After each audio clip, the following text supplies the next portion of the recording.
Hi kids! Today I'm going to read The Mitten, a Ukrainian folktale adapted and illustrated by Jan Brett. Once there was a boy named Nicky who wanted his new mittens made from wool as white as snow. At first, his grandmother, Baba, did not want to knit white mittens. "If you drop one in the snow," she warned, "you'll never find it." But Nicky wanted snow-white mittens, and finally, Baba made them. After she finished, she said, "When you come home, first, I will look to see if you're safe and sound. But then I'll look to see if you still have your snow-white mittens." So off Nicky went, and it wasn't long until one of his new mittens dropped in the snow and was left behind. A mole, tired from tunneling along, discovered the mitten and burrowed inside. It was cozy and warm and just the right size. So he decided to stay. A snowshoe rabbit came hopping by. He stopped for a moment to admire his winter coat. It was then that he saw the mitten, and he wiggled in, feet first. The mole didn't think there was room for both of them, but when he saw the rabbit's big kickers, he moved over. Next, the hedgehog came snuffling along.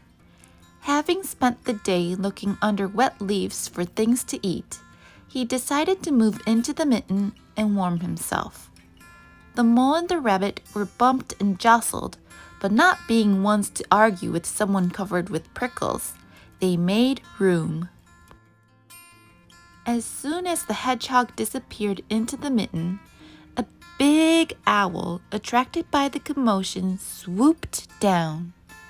When he decided to move in also, the mole, the rabbit, and the hedgehog grumbled. But when they saw the owl's glinty talons, they quickly let him in. Up through the snow appeared a badger. He eyed the mitten and began to climb in. The mole, the rabbit, the hedgehog, and the owl were not pleased. There was no room left. But when they saw his diggers, they gave him the thumb. It started snowing, but the animals were snug in the mitten. A waft of warm steam rose in the air, and a fox trotting by stopped to investigate. Just the sight of the cozy mitten made him feel drowsy. The fox poked his muzzle in. When the mole, the rabbit, the hedgehog, the owl, and the badger saw his shiny teeth, they gave the fox lots of room. A great bear lumbered by. He spied the mitten all plumped up. Not being one to be left out in the cold, he began to nose his way in. The animals were packed in as tightly as could be. But what animal would argue with a bear? The mitten swelled and stretched. It was pulled and bulged to many times its size, but Baba's good knitting held fast. Along came a meadow mouse, no bigger than an acorn.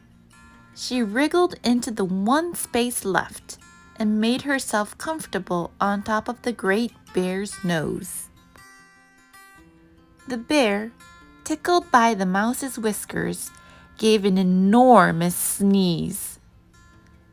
Ah, ah, ah, ka-choo! The force of the sneeze shot the mitten up into the sky and scattered the animals in all directions. On his way home, Nicky saw a white shape in the distance. It was the lost mitten silhouetted against the blue sky. As he ran to catch his snow-white mitten, he saw Baba's face in the window. First, she looked to see if he was safe and sound, And then she saw that he still had his new mittens. The end. 最後までご視聴いただきありがとうございます。もしこの動画がいいなと思ったら、いいね、チャンネル登録をよろしくお願いします。